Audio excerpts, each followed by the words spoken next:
And we're here. Hi, Emelina. Hi, I'm, how are you? I'm so well. I'm so excited to have you on the Everyday Mystic and be chatting with you about all things mystical, all things, higher self. I know we're going to go deep into what you do with the Akashic Records. But first, before we get into the depths of the spiritual practices, let's go a little bit into your history and who you are and what got you on this path of doing this kind of work. Sure. My name is Emelina, and to be honest, I've been doing spiritual development, personal development, psychic development work for 15 years or so. It started with my first yoga class. I took an Ashtanga yoga class. One of my friends convinced me to try it when I was 19. And the only way I got in, because I was like, yoga's for hippies. I'm not doing that. And she got me in because she was like, but we'll do headstands. And isn't that fun? And I was like, okay, that sounds fun. There's always a way in, right? Yeah, they try. Spirit will find whatever way it can to get you onto your path, right? Headstands was it. And I've been reading the Akashic Records. They have a quote calling card. They kind of they feel mysterious and mystical. And when you get attracted to the term, it's usually they're calling hey, we need you to start doing some deeper soul work. We want you to connect with your Akashic Records. And that's what the interest that you have is when it comes up for people. So I think I got an Akashic Records reading with a friend of a friend of mine, and we did a past life regression, and I was blown away, and I was like, I don't know what this is, but I have to be a part of this. So I got some quick resources, and the first thing I did was I got Linda Howe's book on the Akashic Records, and I read through it, and I started opening up my own Akashic Records every day and going in, and it was very quiet for a very long time, at least weeks. And then it just started building up. I already had psychic abilities, but it really started to build them, and it started to fine tune my awareness. And you find pretty quickly when you go into the Akashic Records, it's just elevating your psyche. It's elevating your consciousness. It's helping you make connections between your internal and your external world much faster at an expedited rate, whether or not you acknowledge them. Sometimes they can feel more subtle, but I promise it's a game changer, and it really builds. So I started reading my own records. I started doing a lot of healing within my own records, because as my psychic abilities began to be fine-tuned and trained, I was hearing really clearly. My guides started coming in very clearly, gave me lots of visions.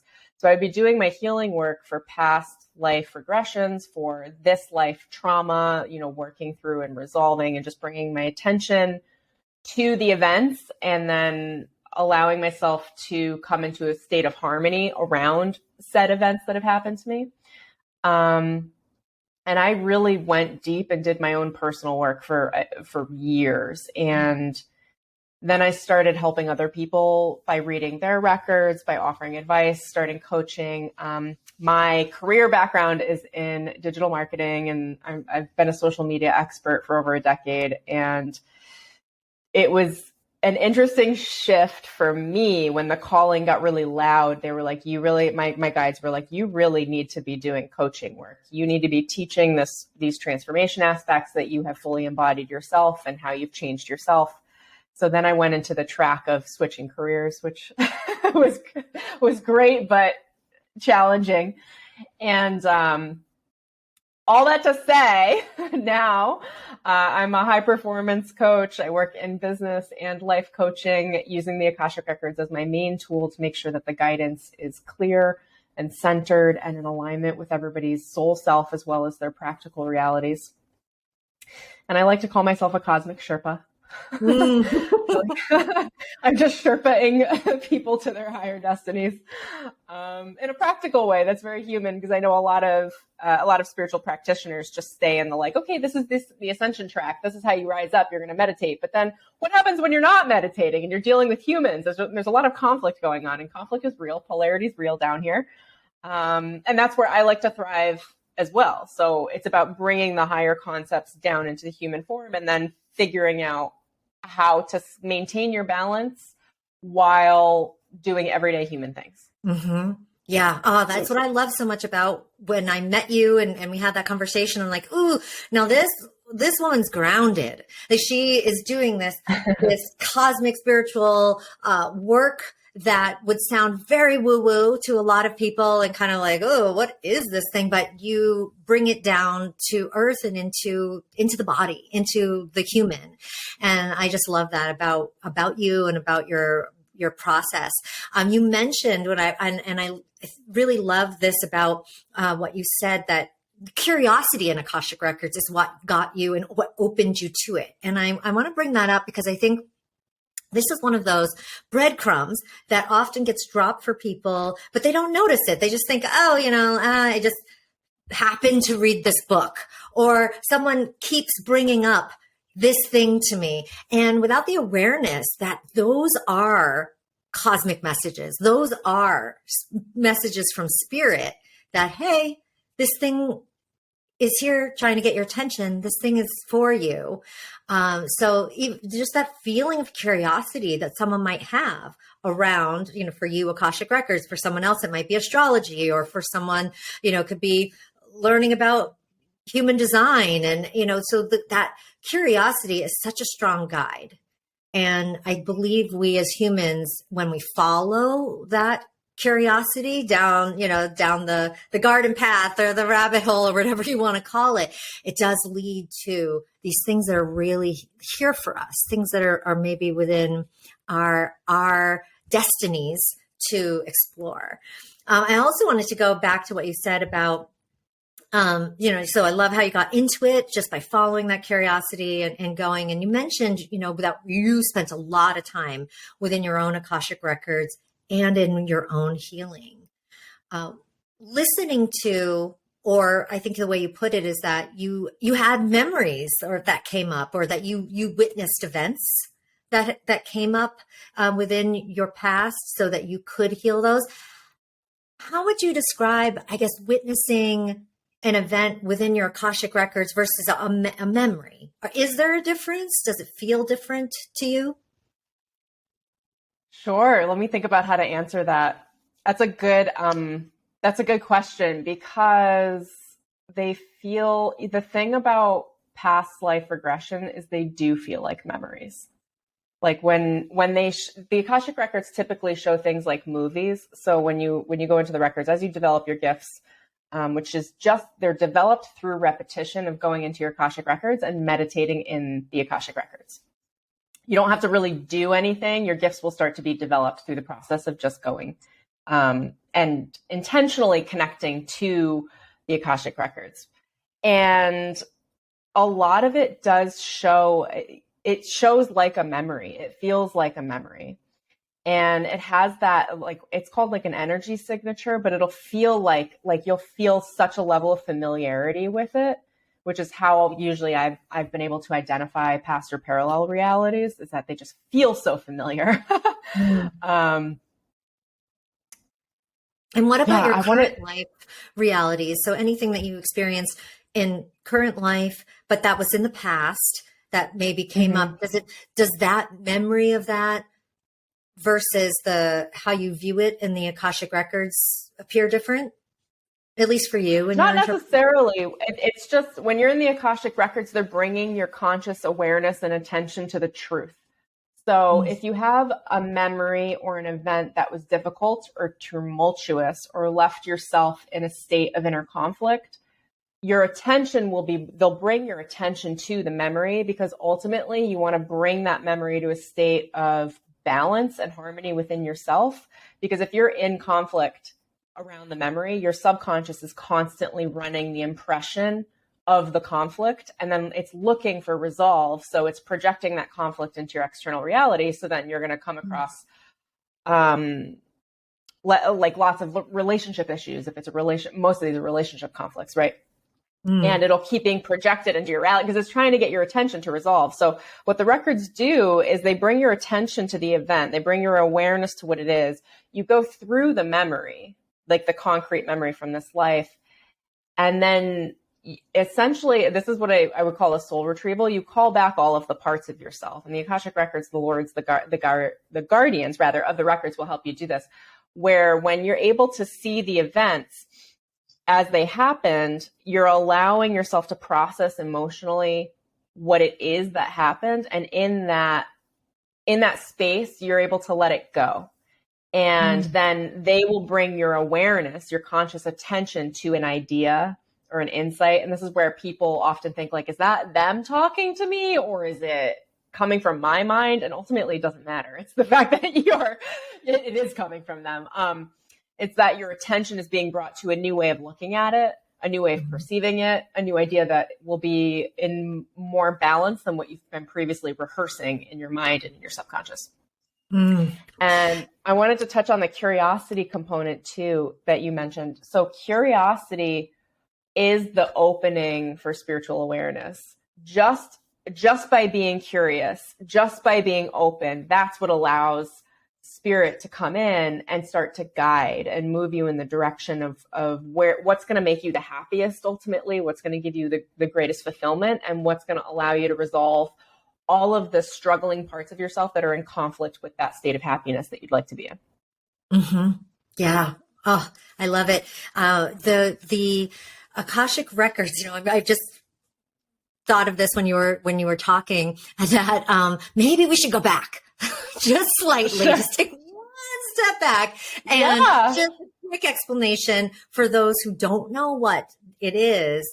Your interpretation of what the Akashic Records are and how they interplay with you as a reader, or even just us as humans. Absolutely. I'll explain it in a couple of different ways. So the Akashic Records are a database. They're called I would refer to them as a soul blueprint. And essentially, if you think about it like how we connect to the internet through our devices and computers, the human form, the human body, we connect to the Akashic Records, which is essentially a database, and we'll call it an internet base of cosmic information, of soul information. And we connect through our soul star chakra, which is 12 to 18 inches above the head. And that's where the Akashic Records information is stored. But if you think about it as stored, it's really like that we're accessing a cloud. And that cloud is everything that the soul has ever experienced for each individual person. Past lives, parallel realities, multidimensional realities, everything that's happened in this life has been recorded. And you can think about it like they're just recording what's happening, what's about to happen, and what has happened. So your intentions, other people's intentions, your projected future timelines based on your beliefs and what you anticipate will happen in your life, how you perceive and be in this world, all of that information is stored in this etheric database, in this etheric internet cloud, and you have access to it. So if you think about it like concretely, without accessing if you're not accessing your Akashic Records, it's kind of like walking around in today's current day and age without using your phone to access Google or the internet. Like why would you ever exist in this current world without using the tremendous tools that we have available to expedite our process of communication, to expedite our process of learning, of development, of sovereignty over control over our businesses, our ability to put ourselves out there in this world and receive income and support in that way. The Akashic Records are no different. It's just like it's a parallel aspect of this. So we connect. Everybody has it's everyone's birthright to access their own Akashic Records.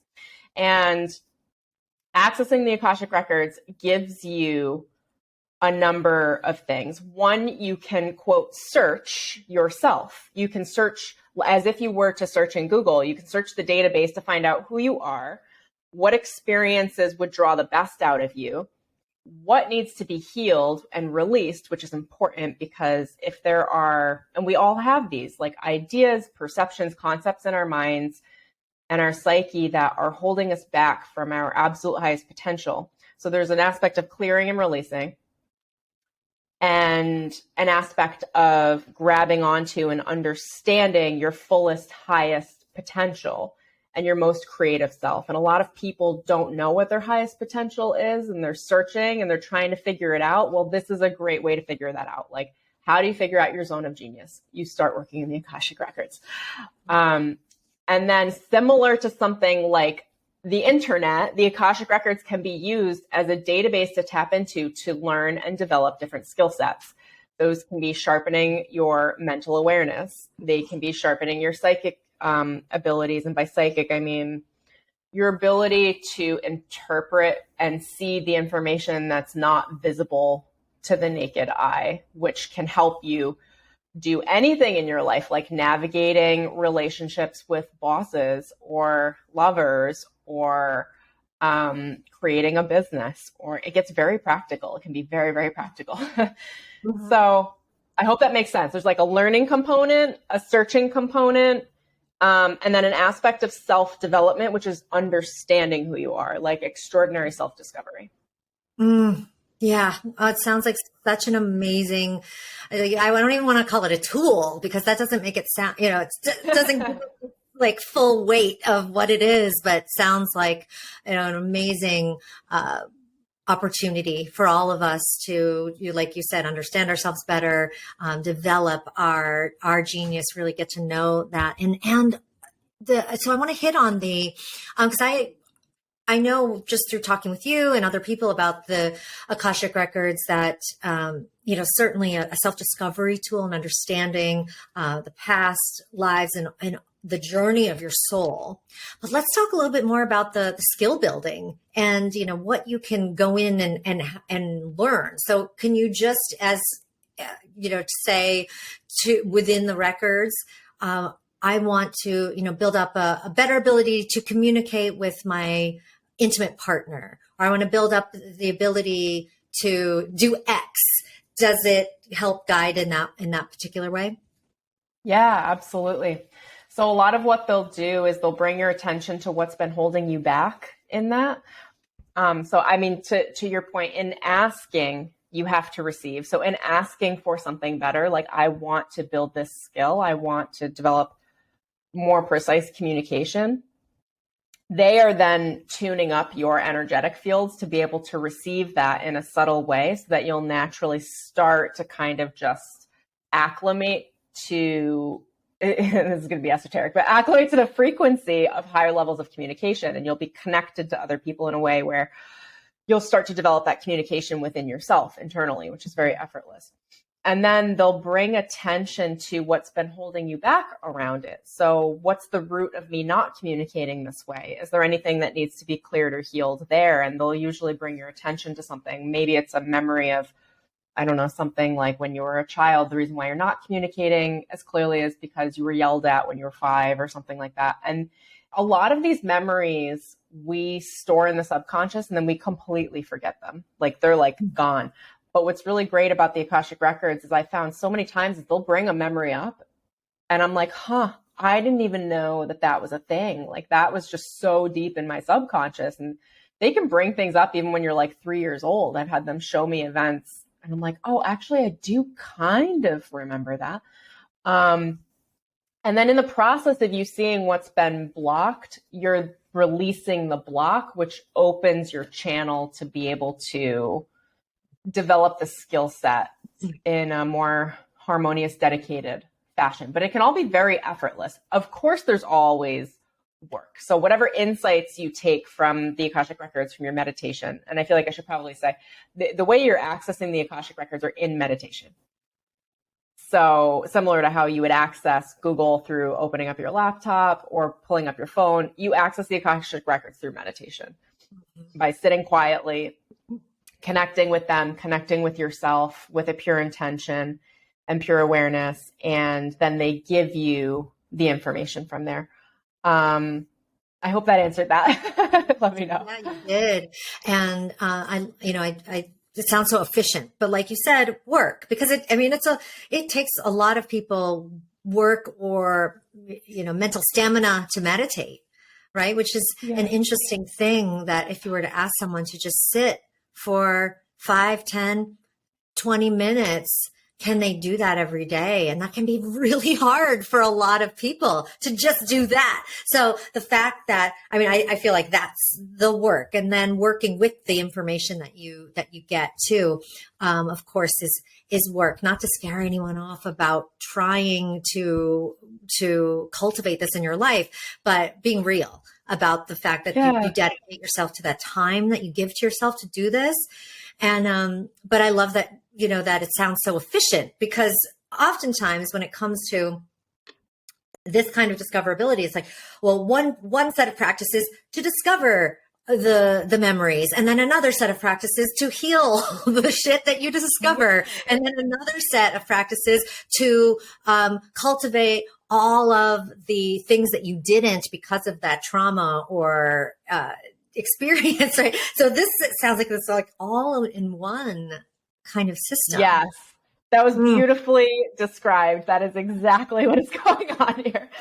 Awesome. Yeah, but I think where I trailed off, what I was going to mention is what's really important with the Akashic Records is they are not parents. They are guides. So they'll guide you, but it is important once you receive the insight and the inspiration, whether it's in meditation, whether it's a week later, whether it's 2 months later, you'll receive the guidance as your energetic system can handle it. You'll never receive more than you can handle.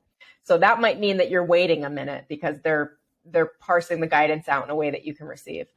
And it's really important to take action on the insights. They're not parents. They're not going to yell at you. They're not going to tell you exactly what to do every moment of every day. They expect you to take the information, to take the awareness, and to do something with it. So obviously, if you just meditated all day and you sit there and you receive all this guidance and you don't practically apply it to your life, it's not going to be helpful. So there are a lot of aspects of this that are effort oriented. Yeah, like sitting in meditation 10 minutes a day. Absolutely. Yeah. So you mentioned they give this to you. Who are they?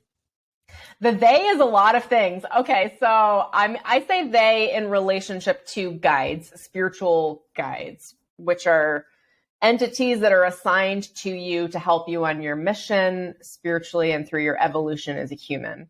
Now, when you go into the Akashic Records, there are what are called as lords of the records or guardians of the records, and essentially you're assigned your own spiritual team. There are specific entities that they're governing in the Akashic Records that are assigned to you, that you can think of them like 24/7 cosmic coaches. They are there for you. They are coaching you. They are supporting you. There are teachers. There are mentors. There are honorable ancestors within your lineage that are there alongside the Akashic Records that are helping you in that way. There are, people always refer to guardian angels. That's a type of entity that is assigned to the soul through incarnations. You can contact your guardian angels. We usually have 2 that are assigned to us, and the guardians are there like 24/7. So you have access to so many different spiritual entities and awareness and guides. Generally speaking, people, when they're starting for sure, will perceive it as one channel, because spiritually, our spirit guides know this. They're not going to overload you. If you can't handle seeing all of the different aspects of how many relationships you're really holding down spiritually, they'll come together as one voice, as one impulse, as one source of guidance. But it's a cosmic spiritual team that's here to support you. Yeah, I love that. Before even learning about the Akashic Records, I met, at least some of my soul team, my spiritual team, and it's interesting because when I had these different meetings, I learned about, I guess it was the first time I had ever experienced them as separate entities. But before, just like you said, it was just one voice, one knowing, one kind of a singular thing. So I never thought about that. I was like, I wasn't probably ready before to understand these as separate entities. But I think the power in understanding them as separate entities is that, yes, they're all working as one to support you, but they can be called in at different times for different things, and they have their strengths in that. So I think that's what makes learning about them more and seeing them more as separate can be really helpful. Yeah, absolutely. The reason why they come through in a singular voice for people as they're getting started is because it can be I've noticed with a lot of my clients, it can just be very overwhelming when you realize just how many voices there are, just how much support there is. I've been doing this work for such a long time. I can discern all the frequencies. So I know when there's someone specific talking to me, or when a voice, and I say voice, but it's really an energy signature. Sometimes it comes through, as auditory for me. Sometimes it comes through as visual. A lot of times I just feel an energy. And like even recently I had some new guides come in and I felt it and I was like, oh, we've not spoken before, not consciously. I'm like, who are you? So there's a lot of discernment and awareness that I've been able to develop that when you do this work for a long time, it just kind of comes like more naturally. But I do love that they streamline it. And they make it easy by coming through as like one or two or three voices even. A lot of people will experience guidance through loved ones that have passed over. So they'll be like, oh, my mom or my grandmother. And because that's an easy signature, an easy voice for them to remember, somebody with such high level of familiarity. And even those people, as long as they're honorable ancestors, are speaking on behalf of the higher guidance, which is just another way that people are connecting. I also totally forgot to mention the higher self. The higher self is such a large aspect of, obviously, of what's guiding us. And you can develop a relationship with your higher self in normal meditation, but the Akashic Records help facilitate that as well. So how would you define or maybe differentiate, or maybe you don't, between the higher self and your soul? Oh gosh. So the higher self is your soul. You are your soul. But what I would say is that the soul is vast. So the soul is multidimensional. While, not to blow people's minds, but depending on who's listening, while we are in this incarnation, in this timeline, the soul has, the multidimensional self has probably another 1,000 or infinite timelines that are open with other incarnations, because we're looking to master aspects of our awareness and become masters in who we are. So the soul splits off into lots of different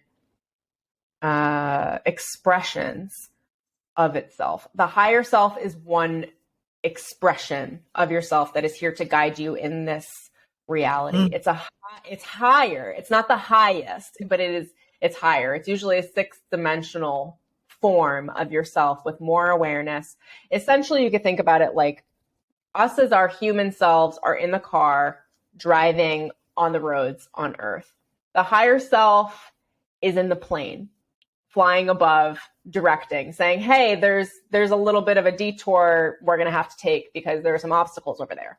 Or, okay, why don't you, instead of going to, this is just so random, but instead of going to Joshua Tree this weekend, you're going to be going to Sedona because this is going on. They're guiding from above. And it's not that the higher self even is all exalted. It's just a higher perspective of yourself. Right. I love that explanation. That's beautiful. So it's like your soul signature here in this life, or the soul expression maybe in this life. Yeah. That's great. So let's go back. And actually, I just want to bring this up because this might bring. Sure.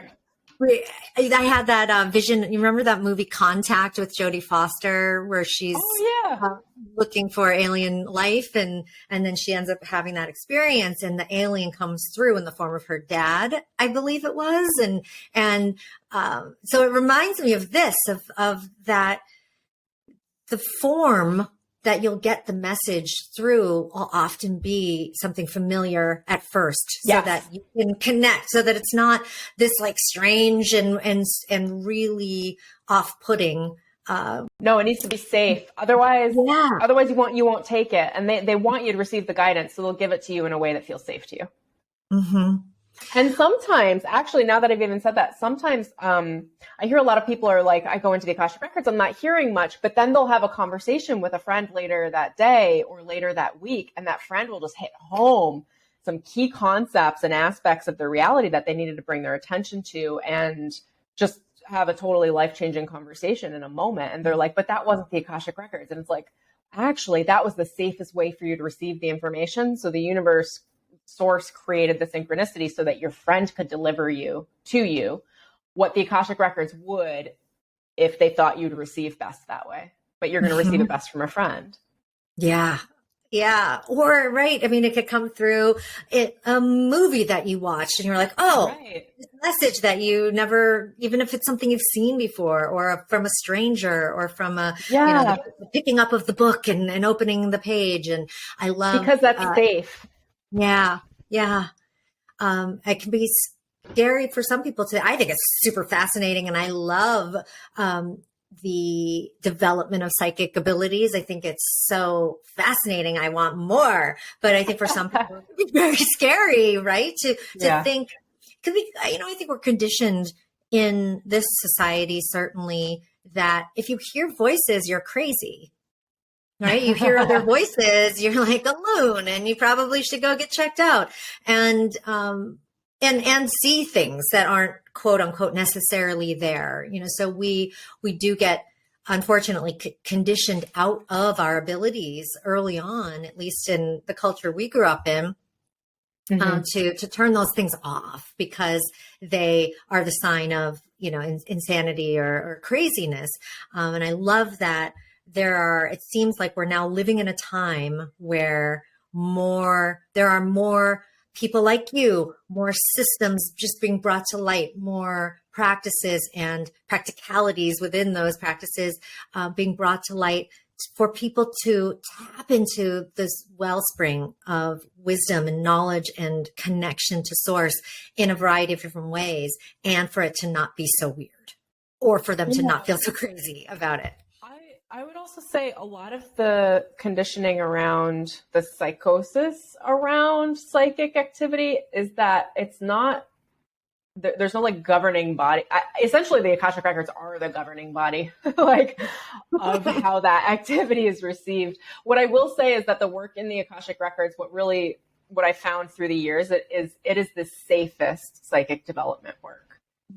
Because there are a lot of ways to do psychic development. There are plenty of entities people could connect to that I don't recommend connecting to. The Akashic Records will only give you what you can handle and will not blow your circuitry. If you're given more than you can handle at the energetic level, it's like trying to send too much energy into an electric socket that's not capable of handling that amount of energy. It'll blow it out.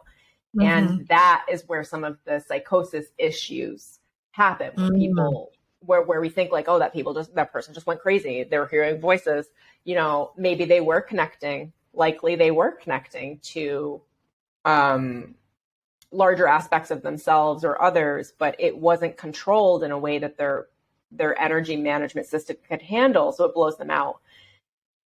So, I mean, something that I've been saying for a long time is just how safe the Akashic Records are. And that's really why I adore them, because I shelved my psychic abilities like when I was a child. Like my grandfather came to me when he died when I was 11, and I was like, get out of here. I was like, I don't want any of these things, because I didn't want to go crazy. Yeah, it's great. And I didn't know how to manage it. But it can be managed through the Akashic Records. There's so much support and guidance around how your own skills will be developed and what you can handle. And the point is, I'm always going to hit this home, is that it has to be safe. Like any other good relationship, you should feel safe. It should feel familiar. It should feel comfortable. It should feel like a warm hug. Like, it just needs, every aspect of this needs to feel safe. And I think beyond that being a gentler way to open people up to their abilities, it also seems like a gentler way to heal too, because what I heard you say earlier is that not just from the current life, but from past lives that your soul has lived,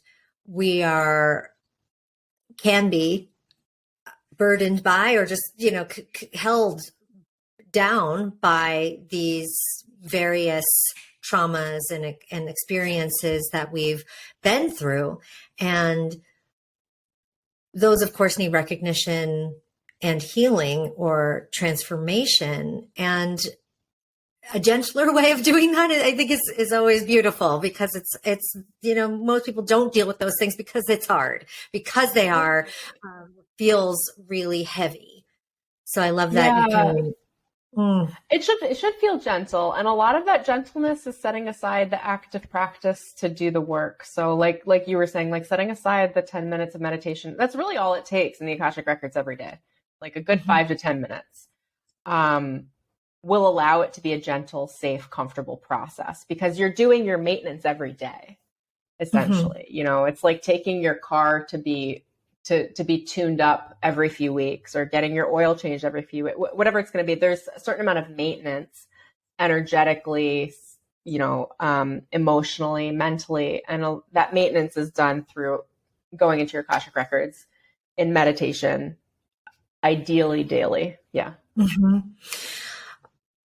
Are you open to talking a little bit about your own experience of what kind of transformation that you've gone through this regaining your gifts and allowing the Akashic Records to work in your life? I know you said, which is so, I think very pertinent to your work today, is that you've been through this.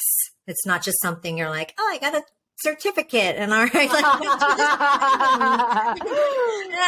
You went through the life training, right? Of Sure. Actually moving through this. And I think that's important for people to know, because at least for me, when I'm choosing someone to work with, I want to know that, that they've gone through the fire themselves. Yeah, it's always a tricky thing to go into, but I will certainly expose whatever needs to come up.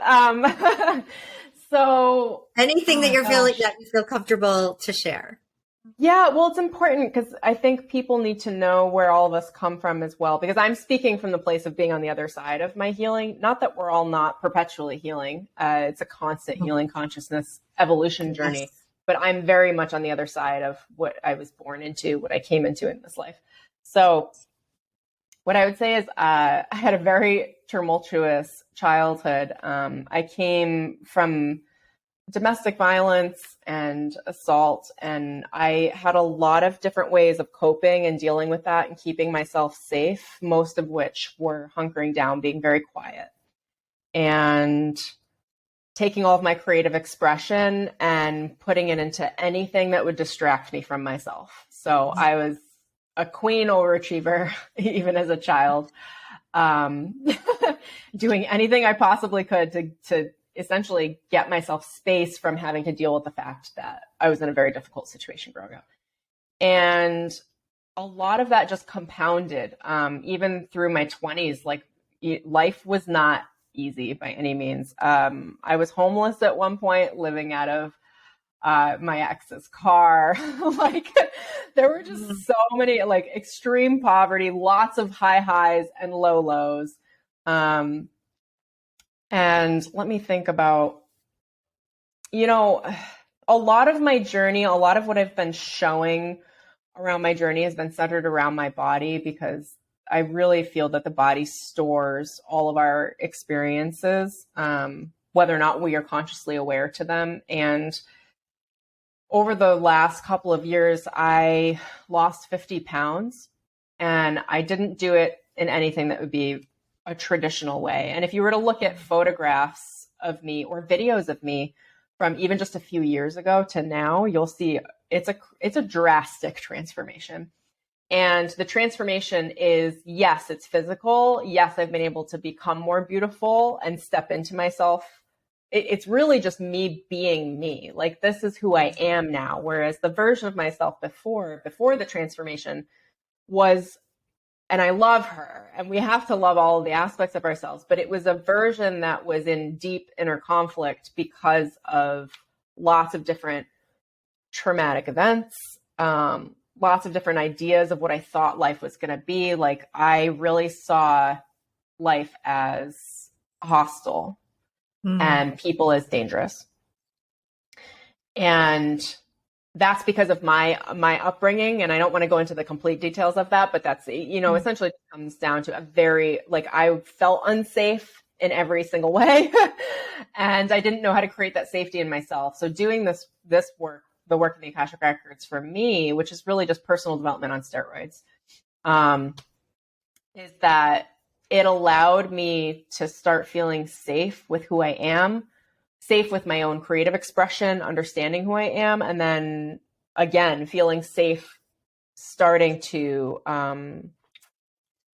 project and become that highest expression of myself, which allowed me to lose 50 pounds. It allowed me to dress a certain way, act a certain way, speak a certain way, because that's who I've been the whole time. And when you let go of all of the things that are holding you back, when you let go of the traumas, the ideas, the concepts, the memories, oh, my parents said I should act like this. Oh, my school said I should act like this. Oh, culturally, I'm supposed to be like this, whatever it is. When you let go of all of that, then the soul actually gets to come through and you just become more of yourself. This is I'm oversimplifying it, but in the process of becoming more of yourself, you just radiate. You're just you. Like there's nothing else to try to please in anyone else. Like I'm just me. I hope that makes sense. Other transformation things, let me think. It's easy to say drop 50 pounds. People get that. I built a 6-figure business and I've built a couple of them, maybe a few of them at this point. And that wasn't something that like was in my normal coding of what I should have been given into this reality. Like I developed that. Leaving poverty states of mind and entering, I would say abundance, but it's really safety. It's just feeling like the world is safe and the world will support you and whatever resources you need are here for you now. And you don't have to struggle or grip and like, oh my gosh, the hustle culture stuff. Like I really had to deprogram myself from hustle culture. You don't have to hustle so hard. And it's really just effortless. Like everything about the soul is effortless. And it's about being in a state of receiving. How can I be more of myself? And from that place of being more of myself, then what are my actions going to look like now? What do I think? How do I act? How do I feel? And that's the transformation. It's very internal, but it shows itself externally. But that's right. And you get to express it externally. And I feel like that's where you get to celebrate it too, which is really exciting, right? About this life is that, I mean, if it were all just happening internally, but you weren't able to bring it out externally, inner celebration, but I feel like when you externalize, you get to really experience it in a different way and have fun with it and celebrate it. So I'm excited for you and where you're at. I'm so happy that you shared that with the listeners so that they know that you've gone through it and that the Akashic Records have actually transformed you, or not. I won't say transformed you, have allowed your soul to come through and allowed you to shed the, not only the weight, but just shed those stories. All the things. The stories are the weight. They're often related with people too. Physical weight and stories. And a lot of this, even as we're just talking, I'm like, people probably think like, you hear these stories all the time in marketing where it's like, oh, I went from broke and homeless to like making millions of dollars a year. And it's like, yes, sure. Whatever the sellable feature is, that's probably also true for everyone that's doing it. But what the transformation really is, and without making it drastic like that, I know we tend to look for external stimuli. Like, I want to see that this transformation was drastic and it happened overnight and it was really big. But what I will say is it was a slow process. And the biggest transformation that will seem the least sexy probably to the most people, but it's the most important, is that I went from feeling like I was in a constant state of fear. I had PTSD too. I had like chronic PTSD, a constant state of anxiety, fear, concern, worry, danger, to safety. I feel safe all the time. I feel at ease in my body. I feel relaxed. I feel supported. And I feel like that shift in itself, as simple as that sounds, is what everyone is striving for. It really is just that feeling of inner security, that safety, that understanding and knowing in yourself that everything is perfect and that it's going to be all right. not even all right. It's going to be magnificent. Yes. Yeah. That is the greatest gift that, what is so basic that I agree with you. People are striving for external reality to fulfill those very internal states of being, of, safety, calm, peace, a feeling of just joy. Like, life is so beautiful, and life is fun, and creating is fun, and being here and experiencing the transformation of stories is fun, because if we look at it as, oh, I've got to look at all of this very dark and dramatic life stuff in order to get here, it's like we can even transform that process into fun as well, because you're separating from it, of like, that happened to a version of you. Right. That who you are is this higher self, your soul. And you can look at it, and when you start to peel away from those versions of you and look at them that way too, that process can also be fun. And I know it probably doesn't sound like that for anybody who's never done any healing work. You're just like, oh my God, like, no, looking at my abuse, looking at my, trauma is not going to be fun, but, it can be joyful, and it can be, it can radiate that, as you go through it. And I'm not going to say, because I've been through all the darkness of the healing work too, certainly all of the harder, aspects, but those harder aspects, I feel like, are, at least for me, it was like fighting the feelings that I didn't want to have around it. And once I let go of fighting those feelings and just allowing the feelings to come through, then it was like, oh, okay, I just needed to like feel it and allow it to pass, rather than like hold myself away from it. It's like, that's the hard part. That's the part that feels scary, but it's just, then you can move through, and it doesn't take much. It doesn't take it. Well, I'll rephrase and say it can take much, and it can take a long time. It depends on how much you're struggling on it. Right. Yeah. How much you're struggling, and how much you are willing to step in. Right. Yeah. Because a lot of that, to your point, no, I would agree with you. A lot of it doesn't take much. A lot of it can, if you're open to just receive and let it go and feel what needs to be felt and move through it. A lot of these things, gosh, let me think. My healing work today, deep things can move through in a few minutes, and then it's like done. And part of the process is the fun. I think that you were saying is like identifying, I'm gonna feel better. After I move through this, I'm gonna feel better. Like, things are gonna be better. I'm not gonna be carrying this around with me. Isn't that beautiful? Right. Yeah. Anticipation for all that juiciness. Yeah. So for someone who wants to work within their own Akashic records, what do you recommend that the path is? Should they get a reading first by someone like you, or can they just start in their own way? What is your recommended path? Sure. I would say start.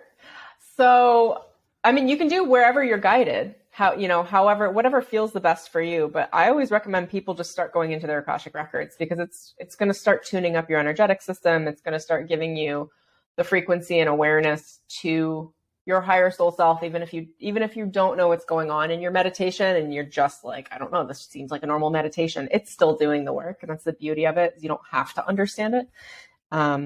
So I would definitely start there. I have a good number of videos on my YouTube channel now around how to start accessing your Akashic records and start doing the work yourself. And then, of course, if you're guided, reach out to me or whoever you're resonating with to go deeper. Yeah. Awesome. I'll put your YouTube channel in the show notes so people can get, I've watched a bunch of your videos. They're so good.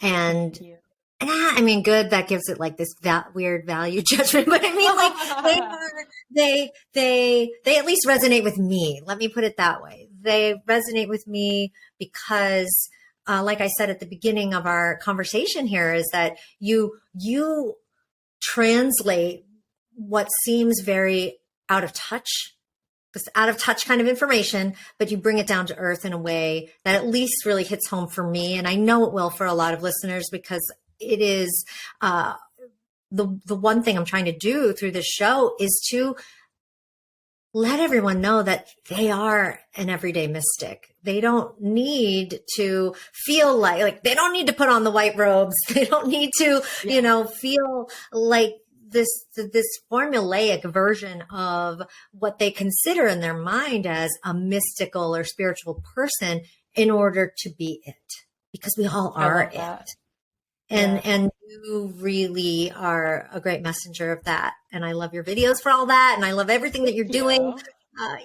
So aside from your YouTube channel, anywhere else you want to send people to? Yeah, so I just posted a free training. I have 6 training videos on the Akashic Records that everybody can go through and watch for free. The first video is a 70-minute workshop on the Akashic Records and how you can integrate them into your practical reality. And then I have a bunch of videos after that are just really incredible they're including like a guided meditation for people to go into their own Akashic Records with me guiding them, and then they can begin to build that practice farther. So that is on my website, which is imemelina.com/training. And you spell my name Emelina. Awesome. I'll put that link in too. Yeah. And then other than that, I also, I open up once a year. I have a course called the Akashic Records Immersion, where I go in a really deep dive into the Akashic Records, and I help to develop and facilitate people's psychic abilities and skills, their personal development, spiritual awareness, their ability to channel. And when I say channel, it's really channeling yourself and accessing your higher soul self and your higher self to understand how you can radiate more of who you are and access your highest levels of actualized potential in this physical, concrete, practical reality, which is done first through all of the exploration and personal development work in the etheric Akashic Records, and then bringing that and anchoring that into your physical real world life through integration, through taking the lessons they give you and the understandings, and then making the changes, the minute changes in your everyday life and your everyday reality to see your external reality shift, to see the outcomes you want to see, to create the reality you want by making all those micro changes every day. That's beautiful. And can people sign up to get information on when the next program will be? Absolutely. That's always on my website too. imemelina.com/Akashic-records. And I have a wait list. When you jump onto the wait list, I'll find a promo code before I launch. Oh, darn. So I'll jump on the wait list. Yeah. What would you like to leave listeners with? Anything about, the moment or this year that you think is really pertinent for people to tap into and know? I think I would say, don't underestimate what it is to feel relaxed and at ease with yourself. I think we're in a world that we're constantly chasing more and more and more, even in personal development. Like, I have to be better. I have to heal this. I have to change this aspect of myself. And I really feel like the real change is sitting into the moment now and realizing that there's nothing, even if there are things to change, there's really nothing to change, because in the moment, you're everything you need to be. You're your most perfect, authentic self and expression. And when we let go of all those stories, when we let go of the chasing, when we ask the mind to take a back seat and you just relax into the moment, whatever that moment is, if you just catch yourself any moment of any day, like, oh, let me just breathe for a minute. Like, I'm great. Everything's working out for me. Everything has to work out for me. I'm perfect right now as I am. And I just would emphasize the feeling of being relaxed, the feeling of that safety. And if you feel like you can't be relaxed, that's your work, is to figure out, how can I allow that? Because that's really the work. Is just, like in just even the moment of like thinking, oh, I don't know, I need to be more, I can't be relaxed. Like even that is like, just let it go. Even just right now, if there are problems, you can address them later. Like right now, can you sit in peace with yourself for a moment? And if that's 60 seconds of meditation a day, if that's all you can do, that's great. That's perfect. It's, it's starting that process. All that to say, I think it's just important to, and this will come off so simple, but it's just important to be yourself. It's important to be what you feel that you are right now, and allow whatever that is to come through, whatever state it's going to take right now for you, emotionally, mentally, physically. That's what it is. And that's perfect. Yeah. Just start small and go from there. I love that message. Thank you so much, Emelina, for all your wisdom and your joy and your radiance and all the work you're doing in the world. Thanks so much for joining us. Thank you so much. I've enjoyed this incredibly. Thanks for having me. My pleasure. Okay, we'll talk soon. Okay, sounds good.